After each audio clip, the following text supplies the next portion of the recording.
তাহলে টাকার উন্নতি হয়েছে। 100 বছর আগে এই সভা ছিল না, এখন সভাটা হচ্ছে। কিন্তু 100 বছর আগে ইসলাম যা ছিল সেই তুলনায় ইসলামের কি উন্নতি হয়েছে? ইসলামের উন্নতি হয়নি। টুপি উঠেছে, কিছু দাড়ি হয়েছে, কিছু বোরকা হয়েছে, কিছু মুসলমানের বেশভূষায় ইসলামের প্রকাশ পাচ্ছে, কিন্তু ভিতরটা ঠিক পরিপূর্ণ ইসলাম যে পরিমাণ ঘরবাড়ি, রাস্তাঘাট, টাকা পয়সার উন্নতি হয়েছে, তার 5% আধ্যাত্মিকতার ভিতর দিয়ে ইসলামী জীবনযাপন মেনে চলার উন্নতি কিন্তু হয়নি। কেন হয়নি? চেষ্টা করিনি, তাই হয়নি। চেষ্টা করিনি আমরা। বলছিলেন আব্দুর রশিদ ভাই, আমার ভালো লাগছিল, টাকা যদি পকেটে 1 কোটিও থাকে, মাথা উঁচু করে বেড়ানো যাবে না যদি মাথা উঁচু করার মতন শিক্ষা দীক্ষাটা না থাকে। 1 কোটি টাকা পকেটে আছে, মসজিদে গেছি, সবাই ধরে ভাই একটু নামাজ পড়াও, মাথা উঁচু থাকবে বলে মনে হয়? বলে ভাই জোহরের নামাজ হলে নাই হয়তো, কিন্তু মাগরিবের নামাজে তো হবে না। জোহরের নামাজেও তো সাইলেন্সের নামাজ, ও চুপি সাড়ে মেরে দেওয়া যায়, কিন্তু এশার নামাজ তো ভাই হবে না। তাহলে টাকা থাকলে দামি গাড়ি আর বাড়ি চেপে বেড়ানো যায়, কিন্তু টাকা থাকলে সবসময় মাথা উঁচু করা যায় না। মাথা উঁচু করে ইজ্জতের সঙ্গে বাঁচার একমাত্র উপায় হলো শিক্ষা দীক্ষা।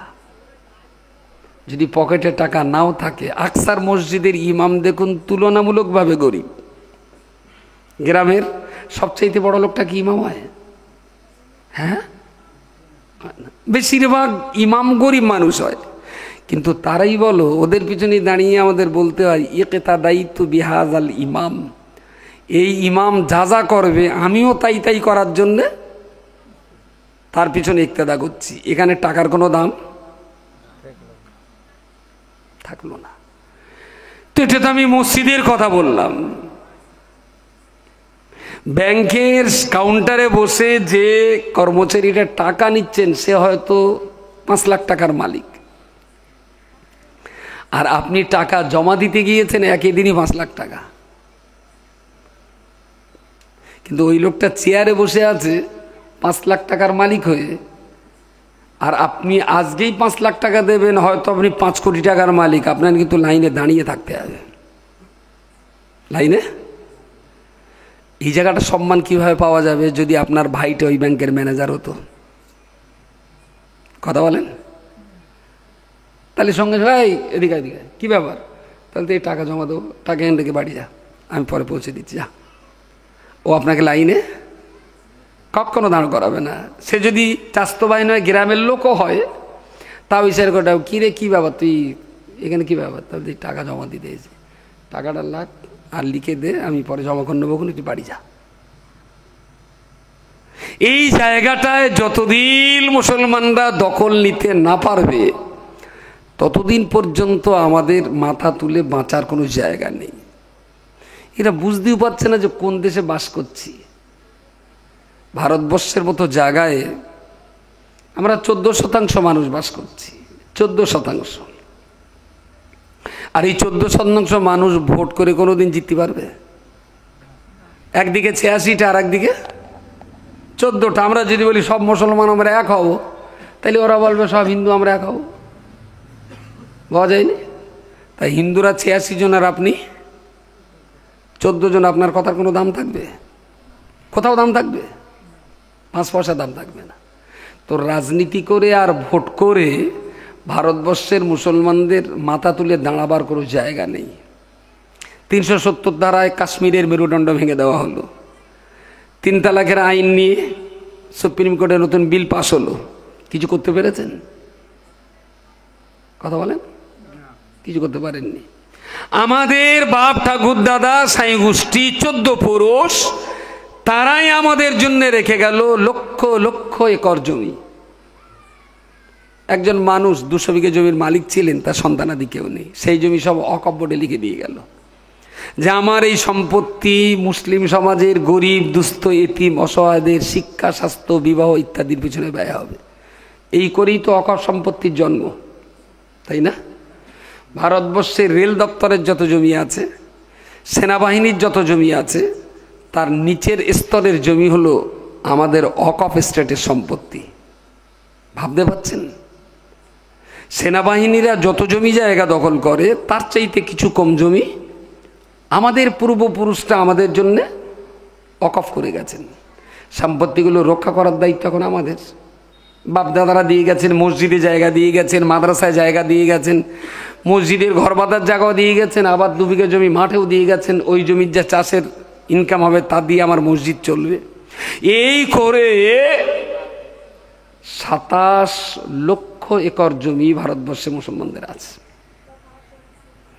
দিল্লির গভর্নমেন্ট সেই জমি সব কি, ও বাচ্চা মানুষ ওকে বোঝে, কথা বলো না শোনা, বসো। সেই জমি দিল্লির সরকার বলল যে ওটা এখন সেন্ট্রাল গভর্নমেন্টের দায়িত্বে থাকবে। আপনার বাপ দাদারা দিয়ে গেছেন, সেই জমি সরকার ক্রোপ করছে। আটকাতে পারছেন? কথা বলেন, আটকাতে পারছেন না। 14% মুসলিম আমরা আছি, মিনিমাম 18 কোটি। 18 কোটি।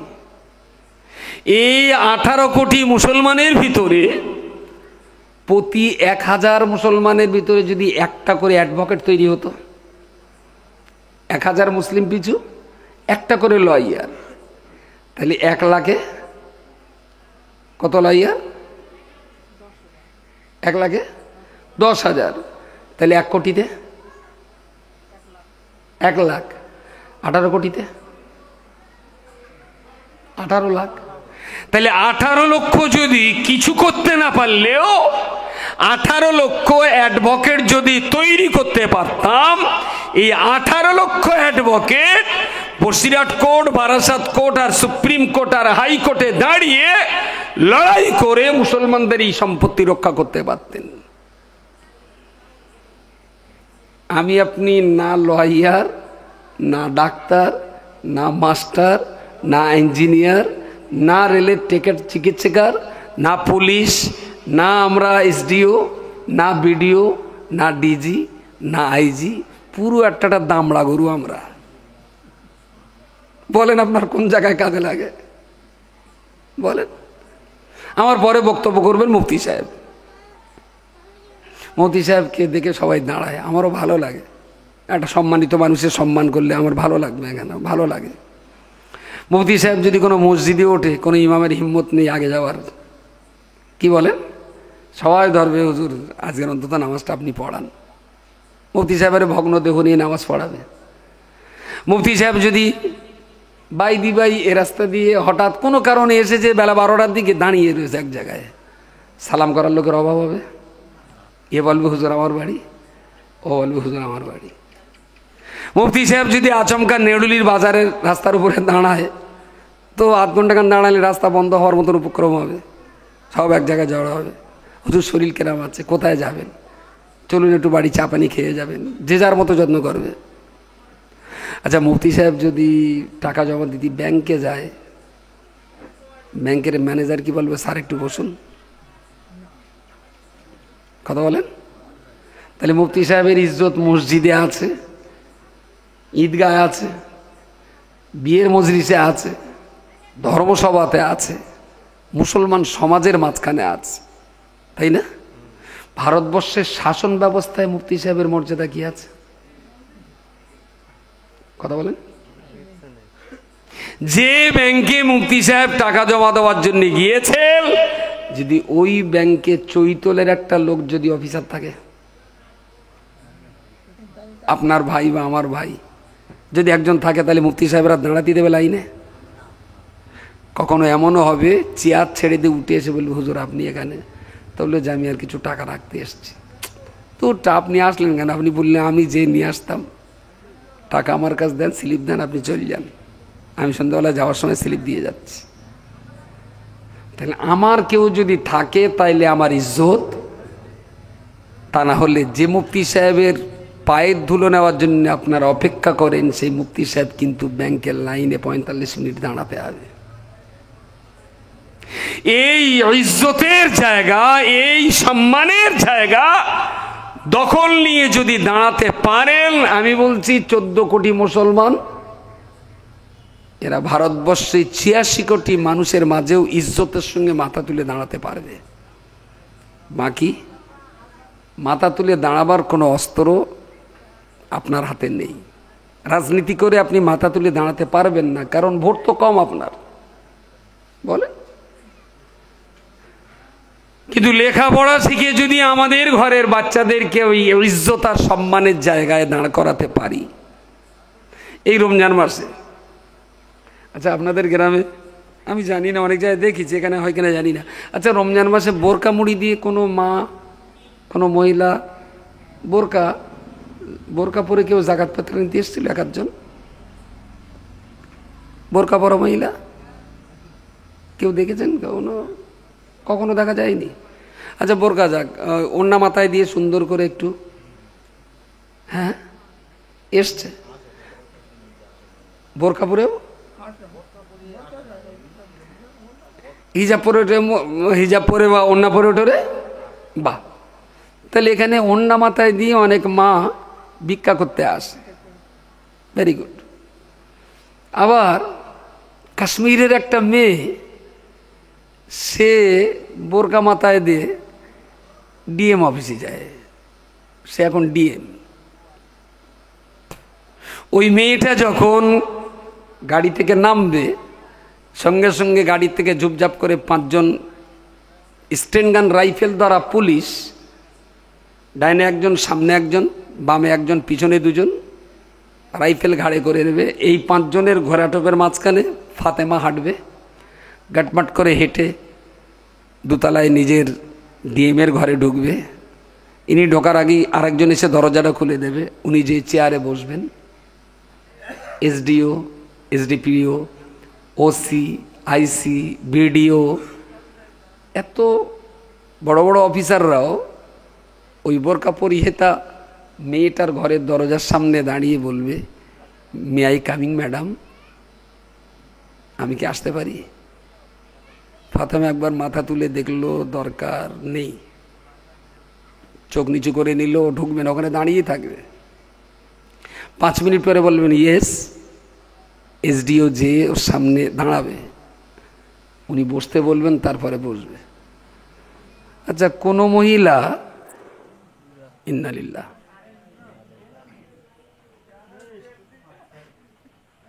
اللهم صل وبارك على عبدك ورسولك محمد وعلى آل محمد كما صليت وباركت على إبراهيم وعلى آل إبراهيم إنك حميد مجيد। কারণ নেই, সুবহানাল্লাহ, আল্লাহ আল্লাহ। আল্লাহুম্মা সাল্লি আলা সাইয়্যিদিনা মাওলানা মুহাম্মদ وعلى آل سيدنا مولانا محمد اللهم صل على سيدنا مولانا محمد وعلى آل سيدنا مولانا মুখে বললেও তো হতো, اللهم على سيدنا مولانا محمد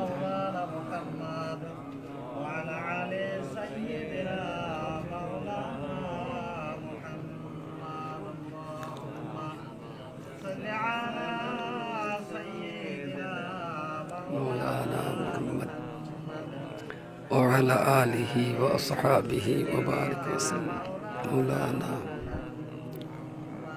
তো যে কথাটা বলছিলাম, শোনা যাচ্ছে তো পিছনে?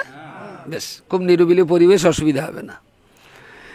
যে এক প্রান্তে যখন একজন মহিলা হিজাব মাথায় দিয়ে জাকাতের টাকা নিতে আসছেন, আর এক প্রান্তের আরেকজন মহিলা বোরকা মাথায় দিয়ে ডিএমের চেয়ার দখল করছেন, কোনটার মর্যাদা বেশি? জাকাতের টাকা তোলা অন্যার মর্যাদা, না ডিএমের মাথার হিজাব? আপনি কোনটা চাচ্ছেন? তার জন্য প্ল্যান কি আছে আপনার? প্রজেক্ট কি আছে আপনার?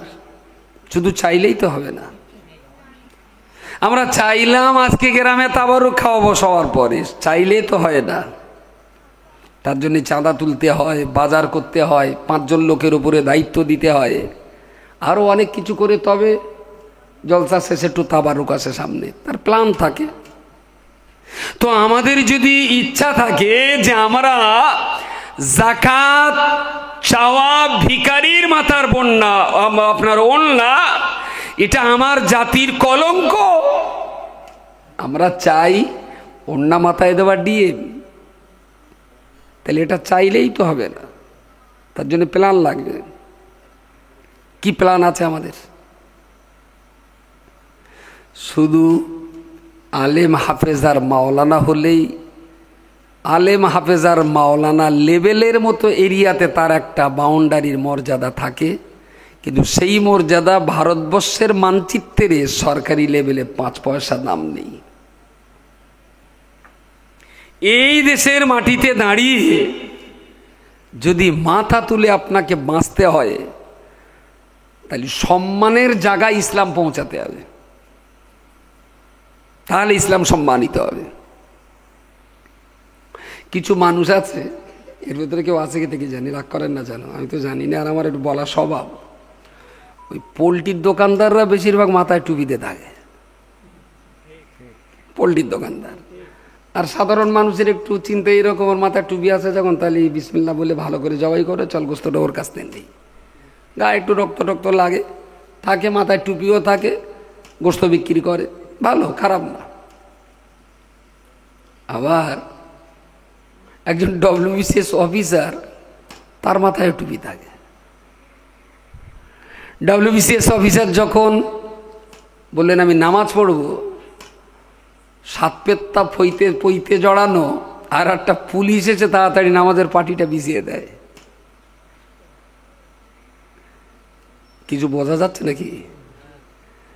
একজন অফিসারের মাথায় টুপি, তিনি বললেন নামাজ পড়ব, হিন্দু পইতে দাঁড়িয়ে আর একজন পুলিশে নামাজের পাটি বিছিয়ে বলছেন স্যার এখানে পড়ুন। আচ্ছা, পোলট্রির দোকানদারের মাথায় টুপি আর WBCS অফিসারের মাথায় টুপি, আপনি কোনটা চান? তার প্ল্যান কি আছে? ওই জায়গায় যেতে গেলে তো প্রজেক্ট দরকার। শুধু দরকার বললেই তো হবে না, প্ল্যান কি? তার জন্য তো গ্রামের একটা বাজেট থাকতে হবে, তার জন্য তো গ্রামের একটা ইউনিটি থাকতে হবে, তার জন্য তো আমাদের সুনির্দিষ্ট একটা পরিকল্পনা থাকতে হবে যে আমাদের গ্রাম থেকে এবছর 12টা ছেলে মাধ্যমিকে গেছে, আমাদের চাহিদা মাধ্যমিকের এই ছেলে মেয়েগুলোকে নামাজ পড়তে হবে, মাধ্যমিক পাশ করা এই ছেলে মেয়েদেরকে কোরআন শেখাতে হবে, এই বাচ্চাগুলো কাউকে লয়ারে পাঠাতে হবে, কাউকে ডাক্তারি পড়তে পাঠাতে হবে, কাউকে পুলিশ লাইনে দিতে হবে, কাউকে সেনাবাহিনীর জওয়ান করতে হবে। ওরা নামাজও পড়বে, দেশের পাহারাদার তৈরি হবে, ওরা নামাজ পড়বে, ভিডিও চেয়ার দখল করবে।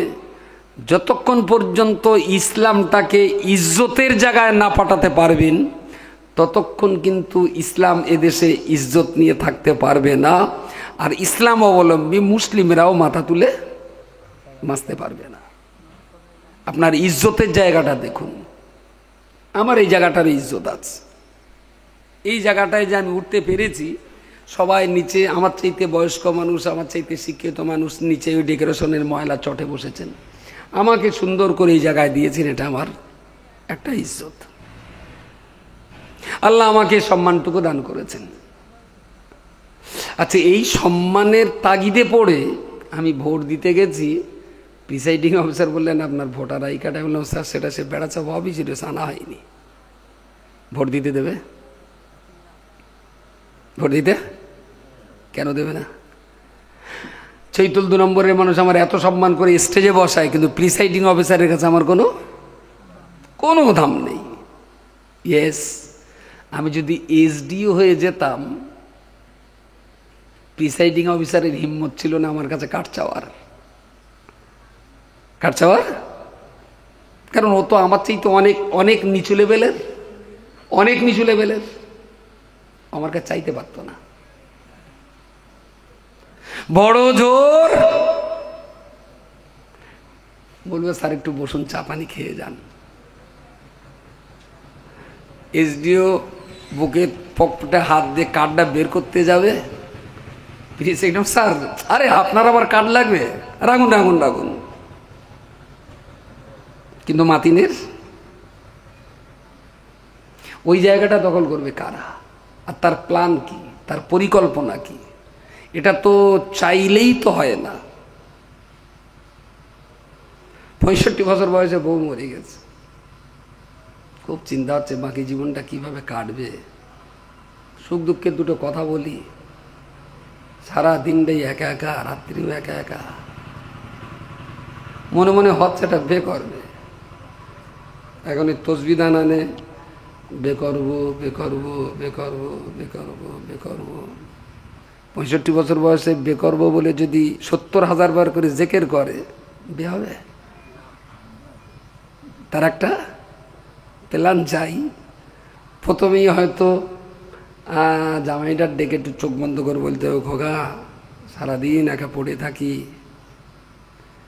এই শীতকালে কি কষ্ট করে আমার দিন পার হচ্ছে। যেমন কেন আব্বা অসুবিধে কিছু? অসুবিধা আর কি, ওই একা না বোকা। জামাই বুঝে নিলে যে আমার শরীর পার্টনার দরকার। আস্তে আস্তে আবার একটু দেখলো ছেলে পিলে বলে ওই আব্বার এই 65 বছর বয়স, কেটা বলতেন আব্বার এখন দেখাশোনা করে, তার সবাই নিয়ে চলাটা বেঁধেই। চাইলেই বে হয় না, তার জন্যে চেষ্টা করতে হয়, মেহনত করতে হয়। আর আমারও মত আছে, আর আমারও যদি 70 বছরে বউ মরে যায়, আমি আবার বে করব। একা একা কোনো মানুষ থাকতে পারে? কত সুখ দুঃখের কথা থাকতে পারে। জীবন যৌবন কতদিন? বড্ড জোর 50-55 বছর, 60 বছর। স্ত্রী মানেই শুধু যৌবনের খেলা না, কত কিছুর বুঝ পাড় হয় দুজনে।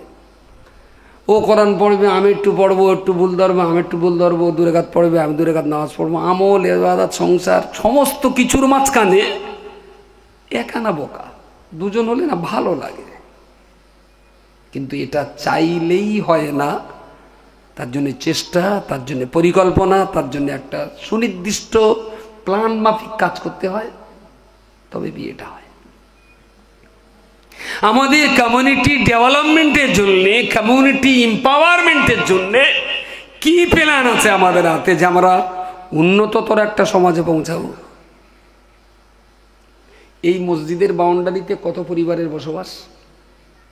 মোটামুটি 70 ঘর। 70 ঘর।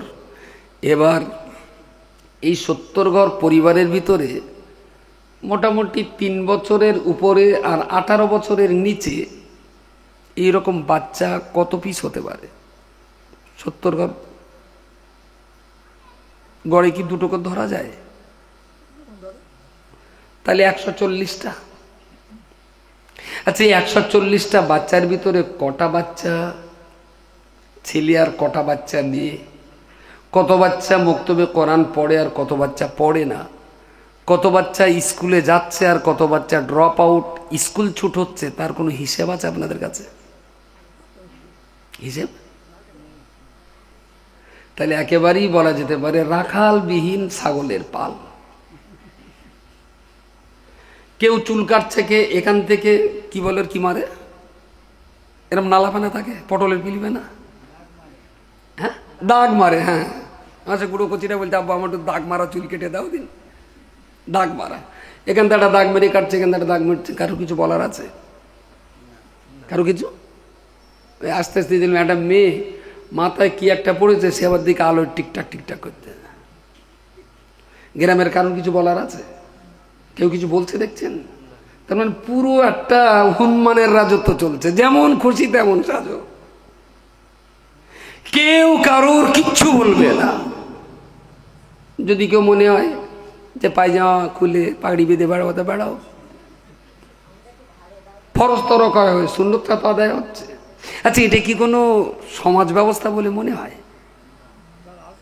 সমাজ ব্যবস্থা কি করে সর্বনাশটা হলো? কেন থাকবে না সমাজ ব্যবস্থা? সমাজের সবাই তো খারাপ নয়, সমাজের সবাই তো মানুষ নয়। সমাজের সবাই যদি খারাপ হয়, আপনি আর আমি দুজন তো ভালো লোক। চলুন আমরা দুজন এক নিয়মে চলবো। আমাদের কোনো মেয়ে বেপর্দায় বাইরে যাবে না, আমাদের দুইজনের কোনো ছেলে স্কুলে ড্রপ আউট হবে না, আমাদের দুই পরিবারের কোনো বাচ্চা মক্তব থেকে কামাই করবে না, আমাদের পরিবারের দুই পরিবারের বাচ্চারা এই রকম হনুমান মার্কা চুল কাটবে না, আমাদের দুটো পরিবারের কোনো কেউ অবাঞ্ছিতভাবে ঈদের দিনে রাস্তায় বাইক নিয়ে অ্যাক্সিডেন্ট করবে না। এরকম 5টা পরিবার কি নেই গ্রামে? আছে, কিন্তু আমরা স্বার্থপর হয়ে গেছি, আমরা আত্মকেন্দ্রিক হয়ে গেছি, যে যার ধান্দায় ব্যস্ত। মনে করেছে জান্নাত তো, আমি তো নামাজ পড়ি, আমি রোজা করি, আমি হজ করেছি, আমি যাকাত দিচ্ছি, আমি মানুষের উপকার করি, আমি সুদ খাই না, আমি চুরি করি না, আশা তো করতেই পারি, তাহলে আল্লাহ আমার একটু জান্নাত দেবেন। হবে না। আমার আল্লাহ পাক রব্বুল আলামিন কোরআন শরীফে পরিষ্কার করে বলেছেন, এই পৃথিবীর ইমানদার মানুষেরা, ইয়া আইয়ুহাল্লাযীনা আমানু, তোমরা যারা ঈমান কবুল করেছ, আমি আল্লাহ তোমাদিগের জন্য বলছি, কু আনফুসাকুম, তোমরা নিজেদেরকে বাঁচাও, ওয়া আহলিকুম নার, তোমার পরিবারের সন্তান সন্ততি, তোমার বৃদ্ধ পিতা মাতা, তোমার কাজের ছেলেটা মেয়েটা, তোমার প্রতিবেশী, তোমার গ্রামবাসী আর মহল্লাবাসী, তাদেরকেও তুমি জাহান্নাম থেকে বাঁচাও। আমাকে জাহান্নাম থেকে বাঁচতে হবে, আমার পরিবার, আমার প্রতিবেশী, আমার মহল্লাবাসী দিগকে আল্লাহর জাহান্নাম থেকে বাঁচাতে হবে। তাহলে আমি নামাজ পড়ব, আমার ছেলে নামাজ পড়ে না, ওকে নামাজ পড়াতে হবে। আমি কোরআন পড়ব, আমার প্রতিবেশী লোকটা কোরআন পড়ে না, ওকে কোরআন পড়াবার চেষ্টা করব। আমি সুন্দর করে একটা ভালো ব্যবসা করব, আমার প্রতিবেশীর বেকার ছেলেটা ঘুরে বেড়ায়, ওকেও ছোট্ট ব্যবসা করাবার পরামর্শ দেব। আমি আল্লাহ পাকের বান্দা, আমি যেমন ভালো হয়েছি, আমার গ্রামটাকে ভালো করার জন্য চেষ্টা করব। কু আনফুসাকুম, আল্লাহ বলেছেন তুমি বাঁচো আর তোমার প্রতিবেশী দিগকে বাঁচাও। কু আনফুসাকুম ও আহলিকুম নার, এটা কি রামায়ণের কথা না মহাভারতের কথা? কোথায় আছে এই কথাটা? কোরআন শরীফে আছে। তাহলে কোরআন শরীফ পড়ে তো বাপ মারে জান্নাতে পাঠাচ্ছি, তাহলে কোরআনের প্রতি ভক্তি তো আমাদের কম না। তাহলে যে কোরআন পড়ে সব রাসানি করে বিশ্বাস করি যে আল্লাহ আমার আব্বাকে ক্ষমা করে দেবেন, অথচ সেই কোরআনের এই কথাটা আপনার কাছে কোনো দাম নেই, তাহলে আপনার এই কোরআনের সওয়াব হবে বলে মনে হয়? আমার তো মাথায় ঢোকে না। কোরআন শরীফে একটা ছোট্ট কথা, আকিমুস সালাহ, আলিফ কফ ইয়া মিম আলিফ লাম সদ অ তে, 9টা কি 10টা হবে? এই 9টা অক্ষর পড়লে, কোরআনের একটা অক্ষর পড়লে কটা সওয়াব? 10টা। শুনলে 10টা। তাহলে আমি বললাম আকিমুস সালাহ, আমার 90টা সওয়াব, আপনি শুনলেন আপনারও 90টা সওয়াব, পড়লেও সওয়াব, শুনলেও সওয়াব। Very good. আচ্ছা, আকিমুস সালাহ মানে কি? নামাজ কায়েম করো। একটা লোক নামাজ পড়বে না, শুধু আকিমুস সালাহ আকিমুস সালাহ আকিমুস সালাহ আকিমুস সালাহ, 90টা সওয়াব 90টা সওয়াব 90টা সওয়াব হবে বলে কথা বলেন? তাহলে এই আয়াতটা আকিমুস সালাহ, এই আয়াতটা আরশ থেকে আল্লাহ পৃথিবীতে পাঠিয়েছেন বান্দা যাতে নামাজি হয়। বান্দা আয়াতটায় যেটা বলা আছে সেই মতো নামাজ পড়বে না, অথচ ওই আয়াতটা পড়ে সওয়াব হবে, এটা কখনো বিশ্বাস করা যায় না। একটা অক্ষরে 10টা করে সওয়াব তাদের জন্য যারা কোরআন মেনে চলে, যারা কোরআন মানবে না তাদের জন্য এই সওয়াব কখনোই বরাদ্দ নাই।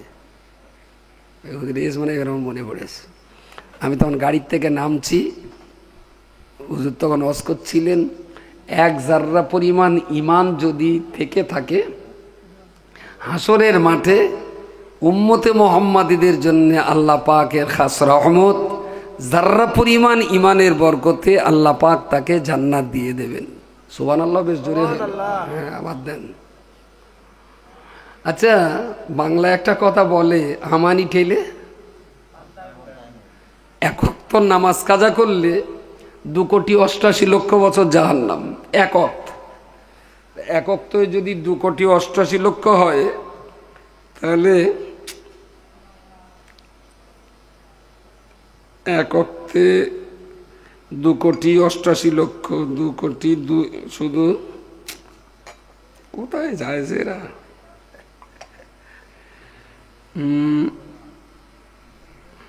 288, তার মানে 2,88,288,00,000 এক অক্টে, গুণিতক 5, তার মানে 1,440,00,000, 14,40,00,000 একদিনে, গুণিতক 365,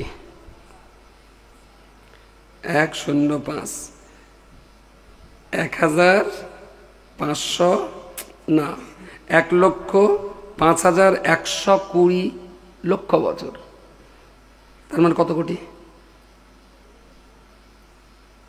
বুঝতে পারলাম না। এতে যেটা উঠেছে 1,05,120, তার মানে 1,05,120,00,000, তার মানে কোটিতে কত হবে? হ্যাঁ না, কোটিতে তো গেছে। 1,05,120,00,000 বছর, এটাকে যদি ভাগ করি 100 দিয়ে, তাইলে হলো 1,051 কোটি বছর। 1,051 কোটি বছর জাহান্নামে থাকতে হবে এক বছরে নামাজ কাজা করার জন্য। 1,051 কোটি বছর, 1,051 কোটি, মুছে দেয়, হিসেবটা ছোট করে নেই। 1,051 কোটি বছর জাহান্নামে থাকতে হবে এক বছরের জন্য, গুণিতক 40, 42,040 কোটি বছর জাহান্নামে পড়তে হবে 40 বছরে নামাজ কাজা করার জন্য। 42,040 কোটি বছর জাহান্নামে পড়তে হবে 40 বছর নামাজ কাজা করার জন্য, তারপরে গে জান্নাত। এইবার বলেন আমানি কতটার পান্তা কোথায়? হুজুর বলেছে যারা পরিমাণ ইমান থাকলে কত যাবে? এতটা আমানির পান্তা, আমানি ঠেলে তারপরে ওই পান্তা। কথাটাও লোক একবারও ভুল বলেননি, তবুর আগে এতটা কথা আছে। ইমান থাকলে সে জান্নাতে যাবে, কোনো না কোনো দিন জান্নাতে যাবে, কিন্তু এই আমানি ঠেলে জাহান্নামটা কি বাড়ির চুলো বলে মনে হয় যে দেবটে দুপটে সাইজ করলো? প্রিয় শ্রোতামণ্ডলী, আমি আপনাকে বলতে চাইছিলাম, আসলে যে কোনো কাজের জন্য সুনির্দিষ্ট একটা সুন্দর প্ল্যান লাগে। জল চাষ করতে গেলেও তারও একটা প্ল্যান লাগে। আপনার ধান চাষ করতে গেলে, মাছ চাষেও যেমন প্ল্যান লাগে, ধান চাষেরও একটা পরিকল্পনা লাগে। পোলট্রি চাষ করতে গেলে তারও একটা প্ল্যানের, আপনার ফার্মের পরিকল্পনা নিতে হয়। পৃথিবীর প্ল্যান পরিকল্পনা ছাড়া কোনো কিছুতেই কখনো উন্নয়ন ঘটানো যায় না। তাহলে এটা যদি সত্য হয়, তাহলে আল্লাহ পাক আমাদের বলেছেন কু আনফুসাকুম, তোমরা নিজেরা বাঁচো আর তোমার আলাহাল পরিবার পরিজন, তোমার গ্রামবাসী মহল্লাবাসী দিগকেও তোমরা বাঁচাও। তাহলে আমার সমাজটাকে বাঁচানোর জন্য, আমার জাতিটাকে, আমার পরিবার আর আমার মহল্লাকে বাঁচানোর জন্য এই মহল্লার মুসলমানদের কি প্ল্যান তৈরি করা আছে? এমএলএ ভোট, এমপি ভোটে খুব একটা টেনশন অত গ্রামে পড়ে না, কিন্তু পঞ্চায়েত ভোটে খুব টান টান উত্তেজনা। কারণ 3টে প্রার্থী, 3টেই গ্রামের লোক। এ বলে আমার দেখ, বলে আমার দেখ। আর যত মিটিং বাইরে হয় তার চেয়ে বেশি মিটিং ঘরে হয়। 800 ভোটার, 4টে ক্যান্ডিডেট ভোটে দাঁড়িয়েছে, যে যার মতন ঘরে বসে। 8-10টা লোক নিয়ে বসে বললো, হ্যাঁ ভোটে তো দেড়ে গেছে, তা কী হয় বলদিন, জেতার উপায় কি? তাদের চাচা চাপ খুব, তাদের দেখ একটু জেতার লাইনটা বল। বক্কার, তা তোর পাড়ায় কটা ভোট আছে? তাহলে আমার পাড়ায় 112টা ভোট আছে, কটা পাবো? তা বলছে ওরা তো, তাহলে ওরা তো বললে হবে না, ভোট দেবে কী করলি তাই বল। তা বললো, চাচা একটা কাজ করলি হয়, ওরা খুব গরিব তো, যদি একটা করে শাড়ি আর একটা করে লুঙ্গি দেওয়া যায়, হয়তো 112টার ভিতরে 70টা ভোট আসতে পারে। তাহলে তুই যা, বসে আর যা, লুঙ্গি আর শাড়ি এনে গোপনে গোপনে দে। হয়ে গেল। এই পল্টু, তোর বাঁশবাগান পাড়ার খবর কি? তাহলে তো বাঁশবাগান পাড়ায় 350 ভোট আছে। তাহলে ভোট কি হয় বললেন দেখি। তাহলে চাচা ওরা লুঙ্গি শাড়িতে হবে না, ও বাঁশবাগান পাড়ায় সব লেখাপড়া জানে তো, ওর টাকায় হবে না। তাহলে কি হবে? তাহলে ওখানে যেতে হবে, ওদের সঙ্গে বসতে হবে, আর ওদেরকে বলতে হবে যে আমি যদি ভোটে জিতি, পঞ্চায়েতে যা যা পাস হবে আমি তোমাদের কাছে আসবো, তোমরা যে যে কাজগুলো করতে বলবো আমি সেই কাজগুলো করব। ওরা শিক্ষিত লোক তো, একটু মডুলি আনা দিলে ওরা ভোট দেবে। বলে খোকা ঠিক আছে, তাই হবে, আমি ওদের পাড়ায় যে ওদের দায়িত্ব দেবো। ঠিক আছে রশিদ, তোর পাড়ার খবর বল। পশ্চিম পাড়া, তাহলে তো ও পাড়ায় ভোট আছে 350 মতন, তা ও পাড়ানে খুব একটা অসুবিধা হবে না। তাহলে ভোট দেবে, বলছে হ্যাঁ দেবে। কী করতে হবে? তাহলে ভোটের একদিন 4 বারে চুল্লু দিতে হবে। ও সকালে এক গ্লাস করে মাল ধরিয়ে দিলি না, 2 হাত ভরে ভোট দিয়ে দেবে। ওর গা শাড়ি লুঙ্গিও দরকার নেই, ওর গা বুদ্ধি টুদ্ধির দরকার, একটু মালের দরকার, 1 গ্লাস করে দাও, 5 বারেল অর্ডার দিয়ে দাও, কোনো অসুবিধা নেই। তাহলে ভোটে দাঁড়িয়ে জেতার জন্যে কোন পথ অবলম্বন করলে ভোটগুলো আমার বাক্সে আসবে, এটা কিন্তু প্ল্যান তৈরি হয়। বিনা প্ল্যানে ভোট হয় না। সিপিএমও প্ল্যান করে, কংগ্রেসও প্ল্যান করে, টিএমসিও প্ল্যান করে, আবার কেউ কেউ এটাও প্ল্যান করে, দেখ ওরা তো শাড়ি দিচ্ছে, এরা তো টাকা দিচ্ছে, ওরা তো চুল্লু দিচ্ছে, আমরা কি করি বলতেনি? এ যা লাইন, ভোট গ্রামের লোক দেবে না। একমাত্র লাইন আছে, গোটা পাচ্ছে গুন্ডান দিয়ে বাইরে থেকে পিস্তল নিয়ে দাঁড়াবে, ভেতরে যাবে, টিকিট নেবে, টিকিটগুলো কেড়ে নেবে, ভোটগুলো আমরা মেরে দেবো। সেটাও তো হয় নাকি? হয় না? তাহলে প্রত্যেকটা দল কেউটা কোথাও টাকা, কোথাও বুদ্ধি, কোথাও পাড় বেঁধে দেওয়া, কোথাও লুঙ্গি দেওয়া, কোথাও আন্ডারপ্যান্ট দেওয়া, কোথাও মেশিন দেওয়া, প্ল্যান কিন্তু আছে। ভোটে আমার জিততে হবে। আচ্ছা, টিএমসিও প্ল্যান করে চায় সব ভোটগুলো ওর বাক্সে যাক, কংগ্রেসও প্ল্যান করে সব ভোটগুলো ওর বাক্সে যাক, সিপিএমও প্ল্যান করে সব ভোটগুলো তাদের বাক্সে যাক। কিন্তু দিনের শেষে আপনি তো মুসলমান, তাই না? ভোট দিয়েছেন তো 18 বছর বয়সে, আর পৃথিবীতে জন্ম নেওয়ার 18 মিনিটের ভিতরে কোনো না কেউ আপনার কানে বলেছিল আল্লাহু আকবার, আশহাদু আল্লা ইলাহা ইল্লাল্লাহ, মনে আছে নাকি? কানে আজান দিয়েছিল কেউ না কেউ। তাহলে জন্মানোর পরেই কিন্তু আপনি মুসলিম, কানে আল্লাহর একত্ববাদের বাণী দেওয়া হয়েছে। আর 18 বছর আগে ভোটার। তাহলে টিএমসি হিসেবে যদি লড়াই করতে হয়, সব ভোট টিএমসি পাক, কংগ্রেস হিসেবে যদি লড়াই করতে হয় সমস্ত ভোট কংগ্রেস পাক, তাহলে মুসলমান হিসাবে তো এই লড়াইটা হওয়া উচিত ছিল যে আমার গ্রামের সব মুসলমান জান্নাতে যাক। টিএমসি, কংগ্রেস, সিপিএম এর বাক্স ভরার জন্য মুসলমানদের প্রচুর রক্ত দেয়, টাকা দেয়, সময় দেয়। জান্নাত ভরাবার জন্য মুসলমানের কি প্ল্যান আছে? কথা বলে ইতিকাফ করছেন নাকি? তাহলে আমি কি মুসলমান পাড়ায় ওয়াজ করছি বলে মনে হয় না? কাওড়া পাড়ায় কেন থাকবে না? আমরাই তো টিএমসি কে জেতাই, আমরাই তো কংগ্রেস সিপিএম কে জেতাই। তাহলে আমরা যদি প্ল্যান মাফিক ওই দলগুলোকে জেতাতে পারি, আমরা প্ল্যান মাফিক কাজ করলে 11 গ্রামের মুসলমানদেরকেও আমরা জান্নাতে নিয়ে যেতে পারি। কিন্তু there is no plan, there is no project, কোনো চিন্তা নেই, কোনো ফেকের নেই, যেমন চলছে তেমনই চলছে। জবাব দেওয়া যাবে কি আল্লাহর কাছে? ইসলাম তো স্বার্থপরতার ধর্ম না, ইসলাম তো আত্মকেন্দ্রিকতার ধর্ম না, ইসলাম তো মানবতার ধর্ম, ইসলাম সার্বজনীন ধর্ম। এইটা বলেন দিন। জাকাতের টাকা।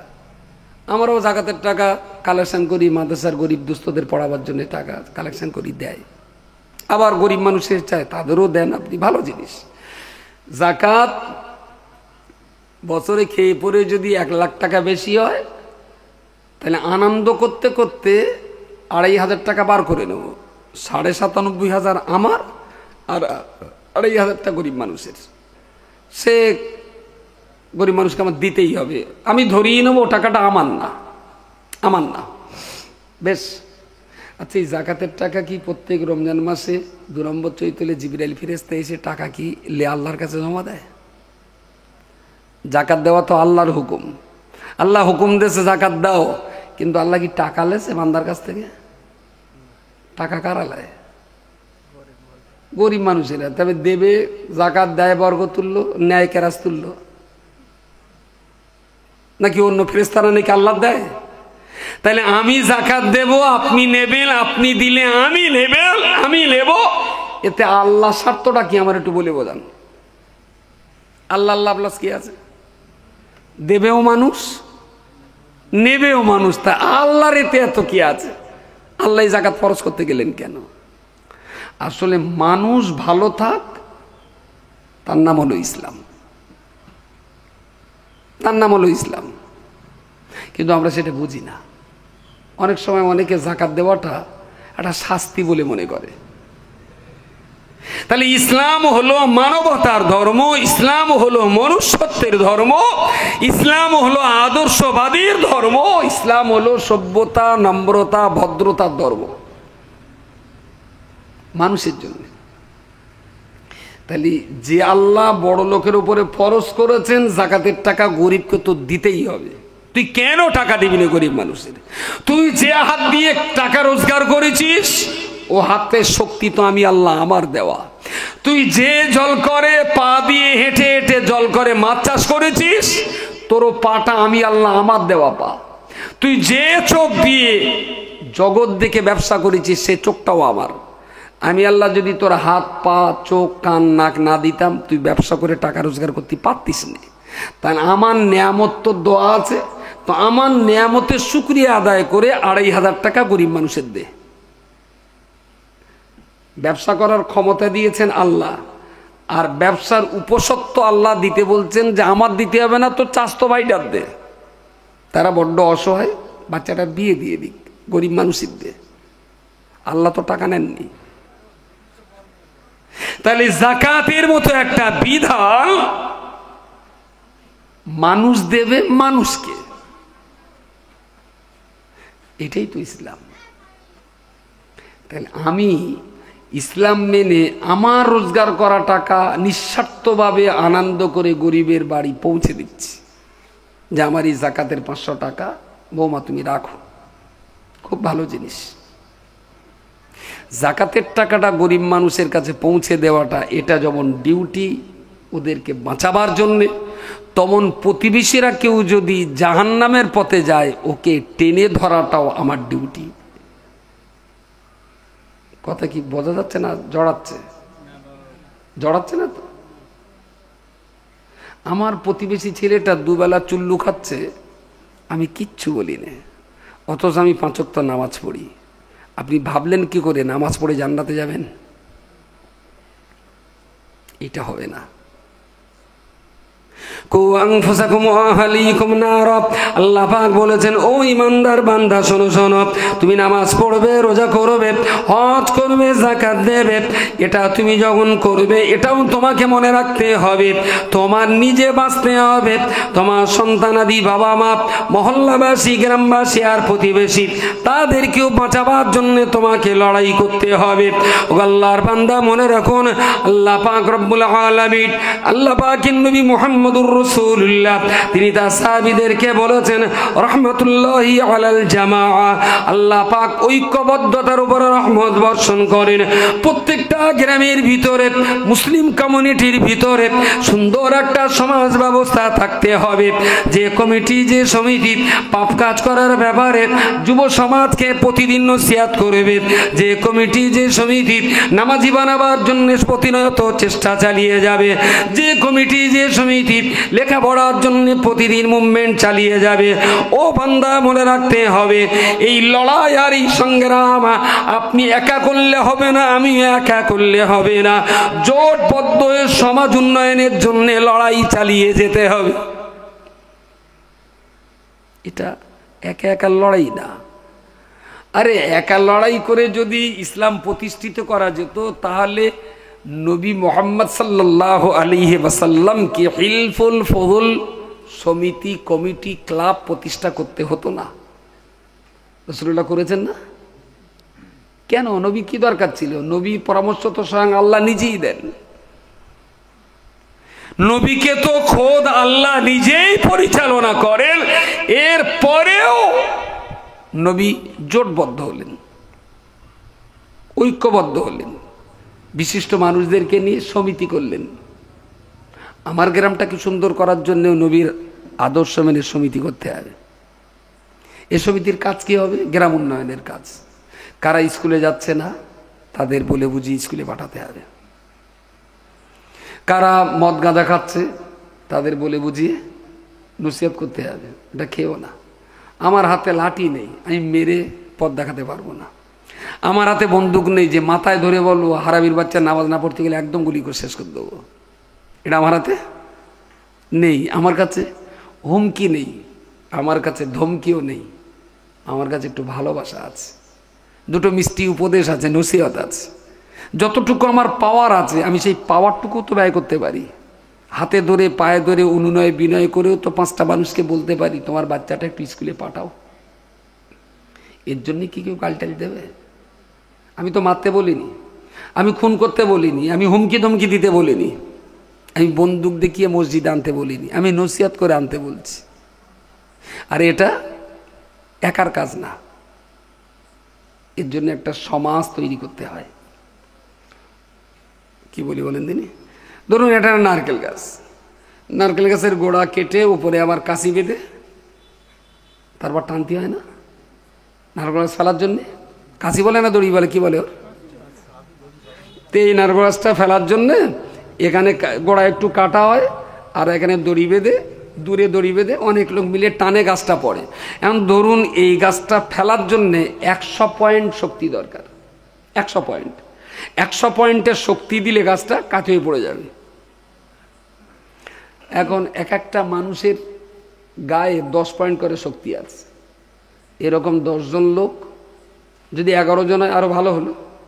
তো 10টা লোক এখানে দড়ি বেঁধে এখানে যদি দড়িটা ধরে একসঙ্গে যদি টান মারে তাহলে নারকেল গাছ সবার গায়ে 10-10 করে শক্তি দিলে 100 শক্তি হবে, পড়ে যাবে।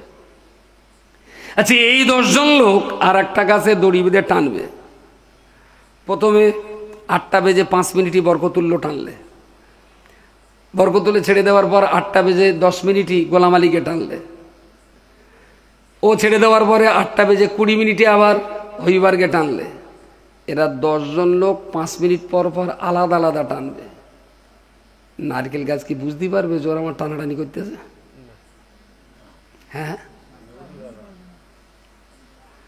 শক্তি কিন্তু ব্যয় হচ্ছে, কিন্তু শক্তিতে কাজ হচ্ছে না। কেন? একসঙ্গে নেই। তাই এখন আমি বুঝেছি ওই ছোট বয়সে কলপুত্ত আর কল্পতা ওই পাইপ তোলার সময় দড়ি ধরে সাইরি বলতো, আমি বলি আমি মনে করতো পোঙা পাকামো করতেছে। এখন বুঝিস ওটা পোঙা পাকামো না, আসলে সাইরি শেষ আর একযোগে টানতে হবে। সাইরি না বললে কিন্তু শক্তি একসঙ্গে। বলুন টানো, একবার টানে ও একবার টানে, ঘোড়ার ডিমটাতে পাইপ নড়বে না। একজন মারো টান, তাহলে শক্তিটা সবার। এখন বুঝতে পারছি যে ওই যে সাইরি বলে ওটা পাকামো করার জন্যে না, শক্তিটা তা আমাদেরও আছে। বললুম নারাই তকবীর, সবাই বলে আল্লাহু আকবার, তাহলে সাইরি তো আমাদেরও আছে নাকি? তাহলে তকবীর ধ্বনি দিয়ে ঐক্যবদ্ধ হয়ে এই গ্রামের 15টা লোকের একটা কমিটি করে কি আমরা রাস্তার উপরে দাঁড়িয়ে বলতে পারি না আজকে 25শে ডিসেম্বর 1 জানুয়ারি তোরা ডিজে বাজিয়ে ফিস্টি করতে যাবি? গ্রামের লোক আমার হাজি বলে, এই একটা মাস্টার আছে, একটা মাওলানা আছে, একটা ইমাম আছে, একটা বুড়ো মানুষ আছে, এই একজন মেম্বার আছে। আমরা এই 9টা মানুষ রাস্তায় দাঁড়িয়ে তোর হাত জোড় করে বলছি, ভাই ফিস্টি কর, ডিজেটা বাজাস নে। আর তোরা যদি আমাদের কথা না শুনিস তাই রাস্তার উপরে শুয়ে পড়তে আমাকে বুকের উপর দে দা। ডিজে বাজিয়ে যখন রাস্তাতে যায় সবাই ওদের গাল দেয়, কিন্তু এই ডিজের গাড়িটার সামনে কি গ্রামের 10টা মানুষ কোনোদিন দাঁড়িয়ে হাত জোড় করে ওদের বলেছে যে কোচি এই কাজটা করতে নেই? কথা বলেন, কথা বলেন। তাহলে জাহান্নামে ওরা একা যাবে না। ওরা যখন যাবে এই নামাজি, রোজাদার, হাজি সাহেব, মাওলানা সাহেব, ইমাম সাহেব, সালা কটারের নেতাই জাহান্নামে যাবে। আল্লাহ ওদের পাপের কারণে যখন জাহান্নামের অর্ডার করবে, ওরা তখন তো এটাও বলবে যে আল্লাহ আমরা বুঝতাম না, কাজটা করতাম, কিন্তু গ্রামের হাজি, মাওলানা, হাফেজ, কারি, ইমাম, মুফতি ওরা কোনোদিন এই কাজের ব্যাপারে সামনে যে আমাদের কাছে বাধা দেয়নি। আল্লাহ তখন গোলাম আলী হাজি, বরকতুল্লাহ ইমাম, তসমতুল্লাহ মুয়াজ্জিন সব ডাকবে। ওরাই ঘুরতো, তারা বলি তাহলে হ্যাঁ মাতিনিতে বলি গিয়েছে হদ্দ সবাই বিরাট বলা বলেছে, বলে ওসব বাদ দে। ওরা যখন যাচ্ছিল গাড়ির সামনে দাঁড়িয়ে একটু বলেছিলি যেটা করতে নেই, তাহলে না গোলাম আলী জল করছিল, হইবার হসপিটালে গেল, আমি তো মার ডেলিভারি ব্যথার সময় ব্যথা খাচ্ছিলাম, সে বারণ করা হয়নি। ফেরেশতাদের আল্লাহ বলবে ওরা পেছনে থেকে শয়তান কটার আগে সামনে দে। আপনার নামাজ, আপনার রোজা, আপনার ইলম, আপনার ইমামতি আপনাকে বাঁচাতে পারবে না। আমি আজও বলছি, জান্নাতে যেতে গেলে আপনি একা গেলে হবে না, আপনাকে জান্নাতি হতে হবে। আপনার স্ত্রী, আপনার ছেলে মেয়ে, আপনার পাশের বাড়ির, আপনার প্রতিবেশী, আপনার মহল্লাবাসী, এদের সবাইকে নিয়ে জান্নাতে যাওয়ার প্ল্যান করুন, তবে জান্নাত আপনার নসিবে জুটবে, আদারওয়াইজ নেভার। আর না হলে কোরআন শরীফের 6666 আয়াতের ভিতরে একটা আয়াত বাদ দিতে হবে, কু আনফুসাকুম ওয়া আহলিকুম নারা, নিজে বাঁচো আর অন্যদেরকে বাঁচাও, এই আয়াতটা বাদ দিতে হবে। আমাদের কোনো প্ল্যান নেই, কোনো পরিকল্পনা নেই, কোনো প্রজেক্ট নেই, সবাটা আমরা বছর বছর দিচ্ছি। তা সবাদের শেষে হাত তুলে বলা হবে, আল্লাহ আমার বাপ মা, দাদু দাদি, নানা নানি যারা কবরে গেছে, আল্লাহ সবার কবরে তুমি সব দাও। আমরা হু করে বলবো আল্লাহুম্মা আমিন, সবার কবরে সব চলে গেল। এক বছর একটু ঘুরিয়ে দিলে হয় না? যে আল্লাহ এখানে যত লোক বসে আছে জ্যান্ত মানুষ, সবগুলো জ্যান্ত লোকের রুহে পৌঁছে দাও, আর খিচুড়িগুলো কবরে দিয়ে আসা হোক। খিচুড়ি না বিরিয়ানি? এক বছর এইটা হোক যে সবগুলো জ্যান্ত লোক লেখ আর বিরিয়ানিগুলো কবরে দেওয়া হোক। তারপরের বছর চাঁদা উঠবে। কথা বলেন, কেউ নো শালা চাঁদা দেবে না, বলে শালা হারামি গত বছর চাঁদারে খিচুড়ি তাবারুক দেও, এই বছর আবার চাঁদা। তাহলে মরা লোকের নাম করে এর বল খাওয়াচ্ছে, বেশ ভালোই, বছর বছর বেশ জম্পেশ করে খাওয়াটা তো হচ্ছে। অনেকদিন আগে ওই একজন মহিলা বিক্রি করতে কোলে বাচ্চালে দেয়, তাহলে একা গেলে 1 মুঠো পাবে, বাচ্চাটা গেলে 2 মুঠো পাবে। এখানে এক বাড়ি গিয়ে মহিলাটার খুব খিদে লেগেছে, বাড়ির উঠোনে গিয়ে বাচ্চাটাও কিনতেছে, তা বাড়ির মহিলা যেগুলো কী হয়েছে তোমার কুচি কিনতেছে কেন? তাহলে তো না দুপুরে দুটো খাওয়া হয়নি, 2টো ভাত দিলি ওদের কান্নাটা থামতো। তা একজন বাচ্চা মানুষ কাঁদছে, তা বাড়িওয়ালা তাড়াতাড়ি করে 2টো ভাত তরকারি যা ছিল সামনে দিয়েছে। আর বউটাও বসে রয়েছে, বাচ্চাটাও ভাত মাখিয়ে গালে দিচ্ছে, তা সে বাচ্চা গালে লেচ্ছে না, শুধু কিনতেছে। তা বাড়ির চাচিরা জিজ্ঞেস করতেছে, তো ভাত দেও কিনতেছে? আমার কচি না, আমার বিরাট মায়া করে, আমি না খেলেও খাবে না।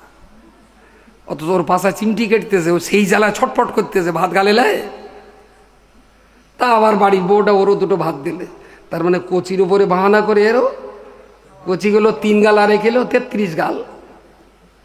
তা আমরা যা স্বভাব দিচ্ছি প্রায় ওই ভিক্ষে করা মহিলার মতন, তোরা স্বভাব খা আর আমার বিরিয়ানি খাই। এই সবার পিছনে যে পরিমাণ অর্থ ব্যয় হচ্ছে এটা হোক, আমি বারণ করছি না, কিন্তু ডেভেলপমেন্টের জন্য বলো আর একটা বাজেট থাকাটা খুব জরুরি, তা নইলে জবাব দিতে পারবেন না খোদার কাছে। উন্নয়নের জন্য, শিক্ষা দীক্ষা, নামাজ কালাম, কোরআন তেলাওয়াত, আদব আখলাক, আদর্শ, মদমুক্ত সমাজ, জেনামুক্ত সমাজ, এগুলোর জন্যে 70টা পরিবার তো এই মসজিদের বাউন্ডারিতে সুন্দর করে গঠন করা যাবে। হয়তো আপনি বলবেন, তুমি তো বলতে তো খোকা আমার গ্রামের লোক কেরম খিস্তি করে জানো নামাজের ডাকলি। আচ্ছা, ভেরি গুড। এরে ডাকলি খিস্তি করে, ওরে বললি গাল দেয়, এরে বললি বলবানি ও তোমার যাত্রার সেইটি তেল দাও, খুব ভালো কথা। আচ্ছা, রসুলুল্লাহ তো জাহান্নাম থেকে বাঁচাবার জন্যই তো মক্কা ছেড়ে তায়েফে গিয়েছিলেন। রসুলুল্লাহ কলমার বাণী নিয়ে তায়েফে গেলেন। তায়েফের জনগণ নবীকে বাটা সন্দেশ দিয়েছিলেন না রসমালাই দিয়েছিলেন? বলেন বলেন, কথা বলেন না কেন? পাথর, আপাদ মস্তক, দেহটা রক্তাক্ত হলো, তারপরেও কি নবী তার চেষ্টা থেকে চেষ্টা বন্ধ করেছিলেন? তাহলে নবী মানুষকে জাহান্নাম থেকে বাঁচাবার জন্য পাথর খেয়েছেন, আপনি দুটো গাল খাবেন না? নবী পাথর খেয়েছেন, আপনি দুটো চড় খাবেন না? অথচ আপনি 27 রোজার দিন হাত তুলে খুব বলেছেন, আল্লাহ হাসরের মাঠে নবীর হাতের এক গ্লাস কওসারের পানি যেন আমার ভাগ্যে হয়, বলেছেন তো নাকি? নবী কওসারের পানি তোর দেবে কেন? দিলীপ ঘোষের দেবে, অমিত শাহ আছে তার দেবে, তোর দিতে যাবে কিচুল কমিটি। আরে নবীর হাতের কওসারের পানি খেতে গেলে নবী ইসলামের জন্য, কমিউনিটির জন্য, সোশ্যাল ডেভেলপমেন্টের জন্য নবী পাথর খেয়েছেন, তুমি তো দুটো গাল খাও। নবী জনগণকে বাঁচাবার জন্য পাথর খেয়েছেন, রক্তাক্ত হয়েছেন, তুমি দুটো চটচাপটা অন্তত খাও, তবে তো নবীর হাতের কওসারের পানি তোমার ভাগ্যে জুটবে। কোনো চেষ্টা নেই, মেহনত নেই, প্ল্যান নেই, পরিকল্পনা নেই, একটা সমাজ কখনোই গড়তে পারে না, কখনোই গড়তে পারে না। আমি বিশ্বাস করি 100% মানুষকে আমরা ভালো পথে আনতে পারবো না, কিন্তু চেষ্টা করলে গ্রামে যদি 10টা নামাজি থাকে আমরা 20টা বানাতে পারি। চেষ্টা করলে 10 জন লোক কোরআন জানে, আমরা 50টা লোককে কোরআন জানাতে পারতাম। চেষ্টা করলে 2টো হাফেজ করতে পারতাম, 2টো পুলিশ করতে পারতাম, 2টো ডাক্তার করতে পারতাম, একটা ইঞ্জিনিয়ার করতে পারতাম, 2টো মাওলানা করতে পারতাম। কিন্তু আমাদের সঙ্গবদ্ধ কোনো চেষ্টা নেই। আপনি জানেন রিপোর্ট কত ভয়ঙ্কর? 100 ছেলে আর 100 মেয়েকে ক্লাস 1-এ ভর্তি করছি আমরা। উচ্চ মাধ্যমিক পাশ করে যখন ঘরে ফিরছে তখন আমরা 45টা ছেলে পাচ্ছি আর 97টা মেয়ে পাচ্ছি। মাঝখান থেকে 60টা ছেলে ড্রপ আউট, 60টা ছেলে লেখাপড়া 7, 8, 9-এর ভেতরে তারা লেখাপড়া করছে না। গ্রামের আমরা 10টা মানুষ হিসাব করে সেই বাচ্চা কটারে এক জায়গায় ডেকে কি বলতে পারতাম না, করছি লেখাপড়াটা ছাড়িস নে বাবা, পড়াশোনাটা কর, আমরা আছি তো তোদের পিছনে, স্কুলে যাওয়া। 60টা ছেলের ভিতরে 6টা বাচ্চাকেও তো পাঠাতে পারতাম নাকি? পারতাম না, কিন্তু তার কোনো প্ল্যান। বললি বলুন বাড়ির ভাত খেয়ে মনে বসে দাঁড়াবো। মুফতি সাহেব এসছেন না? মুফতি সাহেব এসছেন, আসছেন এখন? যদি আসেন তাহলে নিয়ে আসেন। বড্ড যেন কেন একটা টাক পড়াপানা দেখাচ্ছিল, যাক এদিক সেদিক করে একটু আবার ধানের বসে তেজ ছাড়া পানা হয়েছে, একটু মানানসই পানা হয়েছে। আর যাদের এই কোমরে অস্বস্তি, আপনারা কজন চেয়ারে বসেন, আর যাদের অস্বস্তি নেই একটু নিচে আসেন। মুফতি সাহেব, আমি এতক্ষণ বলিনি, মুফতি সাহেব আসছেন, এই ফাঁকা জায়গাগুলো একটু সুন্দর করে বসেন, ভালো দেখাবে উনি। বয়স্ক মানুষের একটু কোমরে হাঁটু ব্যথা, তারা চেয়ারে থাক, বাঁকের একটু নিচে বসেন, মজলিসটা সুন্দর হোক। আর আমি এত সময় যে কথাবার্তাগুলো বলেছি, আমার কথাবার্তাগুলো একটু এক্ষুনি আসবেন। আলহামদুলিল্লাহ, যারা আশেপাশে দূরে আছেন আমি সবাইকে মজলিসে ডাকছি। মুফতি সাহেব এসেছেন, তার আলোচনা আপনাদের শুনতে হবে। একটু নিচে বসেন ভাই। আর যদি ব্যথা না থাকে চেয়ারে বসেন, তাহলে আল্লাহ যেন তার ব্যথা দেয় খুব তাড়াতাড়ি। এই সামনে এই ফাঁকা জায়গাটাকে বসেন। যারা দূরে আছেন মুফতি সাহেব কথা বলবেন, সবাইকে আমি মজলিসে এসে বসার জন্য অনুরোধ করছি। আসসালামু আলাইকুম ওয়া রাহমাতুল্লাহি ওয়া বারাকাতুহু।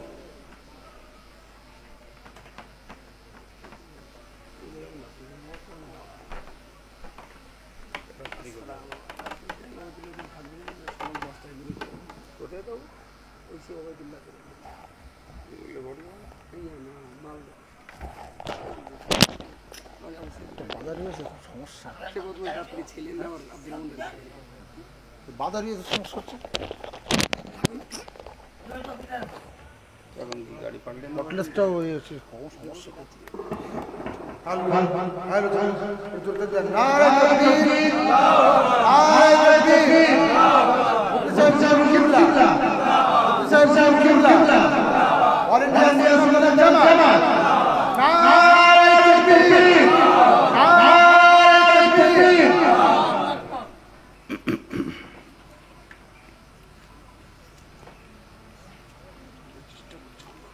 अस्सलामु अलैकुम।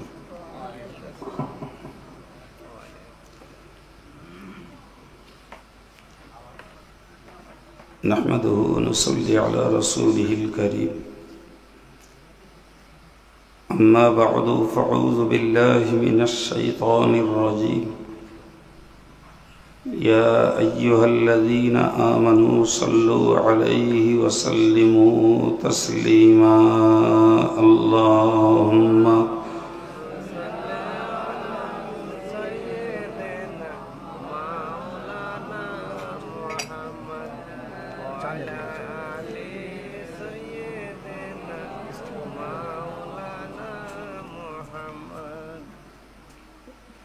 फ़क़द क़ाल अल्लाहु तआला फ़िल क़ुरआनिल मजीद व फ़िल फ़ुरक़ानिल हमीद। अऊज़ु बिल्लाहि मिनश शैतानिर रजीम। अल्लज़ीना यस्तमिऊनल क़ौला फ़यत्तबिऊना अहसनह। उलाइकल्लज़ीना हदाहुमुल्लाहु व उलाइका हुम उलुल अलबाब। सदक़ल्लाहुल अज़ीम। स्नेहभाजन सम्मानित मस्जिদের इमाम हाफिज साहेब, सम्मानित विदायी वक्ताबृंद, ज्ञान अनुसंधानी धैर्यशील दिनदार ईमानदार श्रोतामंडल, सन्ध्या থেকে পর্যন্ত একাধিক বক্তাদের আলোচনা শুনেছেন।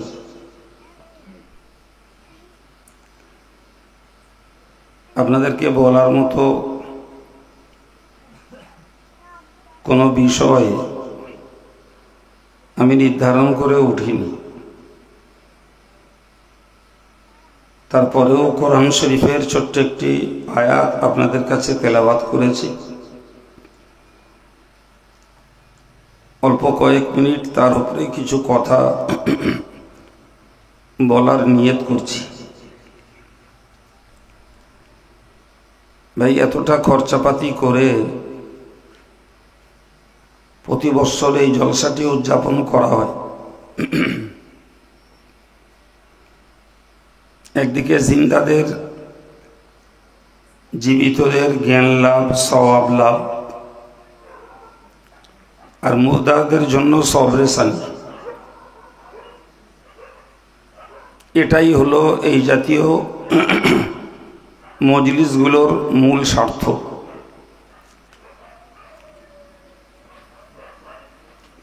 তো আমি যে কথাটা আপনাদেরকে দিয়ে শুরু করছি সেটি হলো, ভাই, আমরা পৃথিবীতে কেউ চিরস্থায়ী বাঁচতে আসেনি, কেউ বাঁচে না, আমরাও বাঁচব না।